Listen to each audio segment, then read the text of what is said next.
My father gave me a choice: my parents' money or love.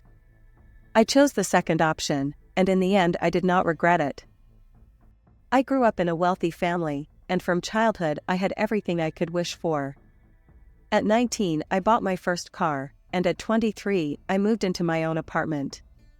I worked in a company that belonged to my father. He owned a law firm, and my mother ran a chain of beauty salons. I was raised well, but I was pampered and willful. I always had a problem with guys. My social circle was special, and I didn't pay attention to ordinary guys. I couldn't find a decent man among those I knew. My parents dreamed that I would marry a good, intelligent man who could maintain and increase our wealth. One day when I arrived for a meeting, I parked incorrectly and slightly hit a neighboring car. An incredibly handsome guy got out of it, and it surprised me that he didn't even start yelling. He just listened to me and said it was fine.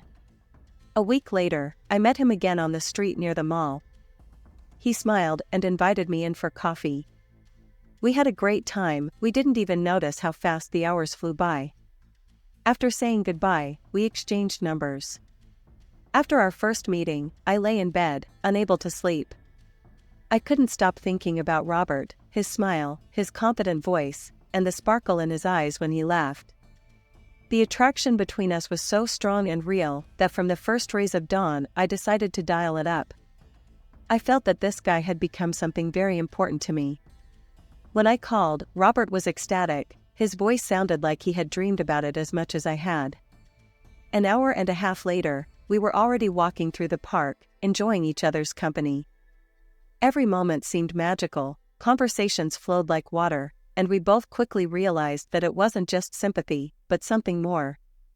Our affair lasted about 3 months, and all the while we were learning more and more about each other, enjoying every minute together. But one fine evening Robert suddenly proposed to me. His sincere eyes and reverent voice reminded me of how much he valued our relationship. I was over the moon. After this decision, we decided to introduce our families to each other, hoping that our loved ones would support us in this important step. However, when I told my parents about Rob, their reaction was far from what I expected.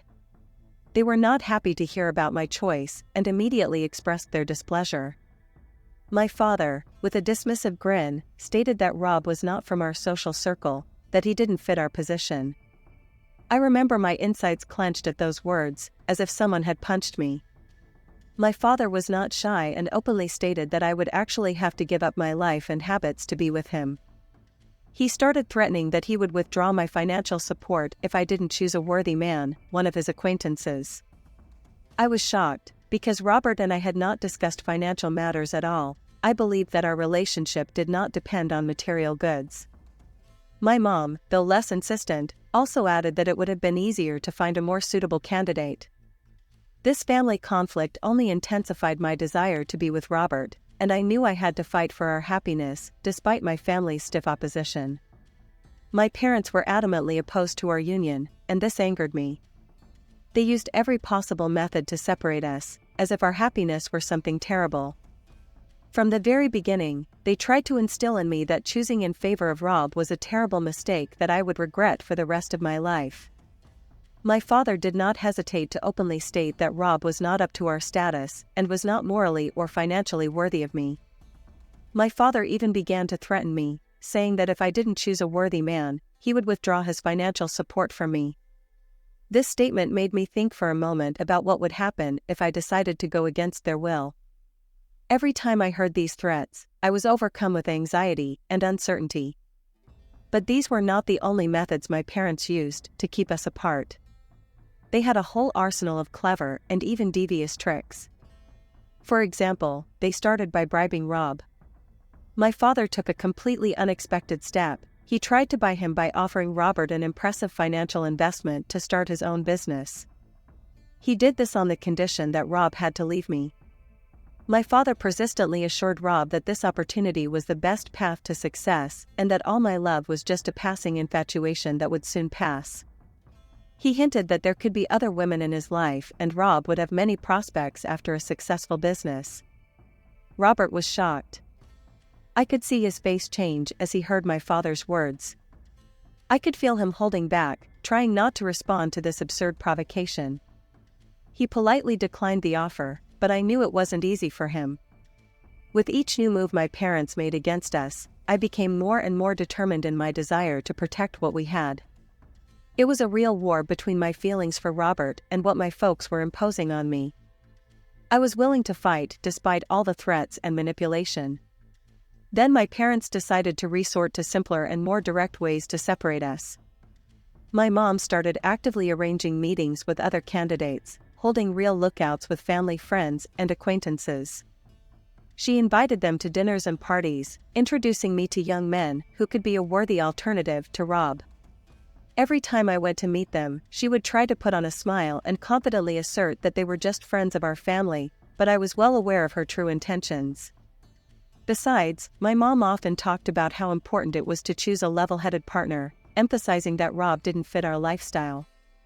She even convinced me that it was much better to have someone from the right background around, someone who could support me and offer me the same opportunities as myself. She painted bleak pictures, hinting at the possible financial difficulties and misunderstandings that might arise between Rob and me because of our different socioeconomic statuses. These attempts to stir up doubts in me put me in a difficult position, and I could feel my inner tension rising with each new encounter. At one point, my parents turned to dirtier methods and even tried to set up a setup. It was one of the lowest moments. My father, obviously struggling to break our bond, paid people to keep tabs on Rob. They took pictures of him while walking with a coworker, and the pictures later appeared to me as if they were irrefutable proof of his infidelity. The false evidence cast a shadow of doubt on our relationship, realizing that this was just another attempt by my parents to break us up. Although I knew the plain truth, this situation created an atmosphere of tension and mistrust not only between us but also among my friends and family. I realized that such tricks of my parents had a very bad effect on us, on stability and mutual understanding. With each new rumor and accusation, it became more and more difficult to fight the pressure from my loved ones. To finally undermine our relationship, my parents created problems even on a domestic level. My father convinced the owner of the apartment we were planning to rent to raise the price at the last moment, when everything was almost agreed upon and all that was left was to sign. This unforeseen situation came as an unpleasant surprise to us, as we were counting on this accommodation as the start of our new life. I remember the disappointment and anxiety that came over us. We, full of hope, had dreamed of our future, and now we were on the precipice of a precipice, and I felt that just a little more and everything we had dreamed of could come crashing down. Each new blow from my parents only pushed me to become even more persistent and strong in defense of what was important to me. Despite all the attempts to cleverly keep us apart, our feeling only grew stronger. Every new challenge, every obstacle our parents put in front of us made our bond even stronger. Yes, it was hard sometimes, but we always found a way to support each other and deal with any difficulties. The need to protect our relationship only fueled the spark that was already burning between us. Over time, our feelings only grew stronger, and no amount of persuasion or manipulation could break us. However, deep down, Rob was still worried.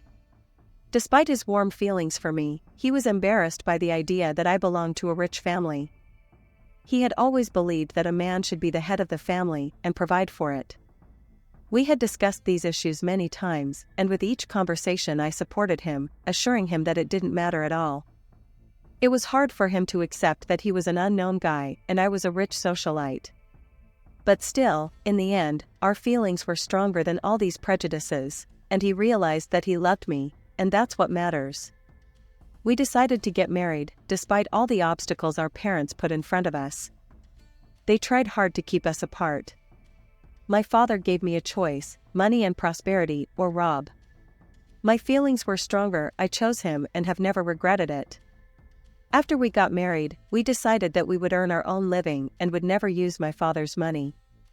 Our independence was a symbol of a new beginning for us. In time, Rob opened his own real estate agency and we started working together, full of hope that we could build our own destiny. Our efforts bore fruit, the income was quite good and we had enough to live on.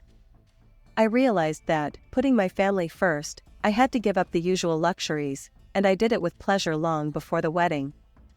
I chose my husband over my parents' money, and I never felt victimized by that choice. 3 years later, we had our baby boy, and it was a big moment in our lives. We were happy that we had overcome all the difficulties together, and now we were overwhelmed with joy and pride that we had created our own life full of love, trust, and respect.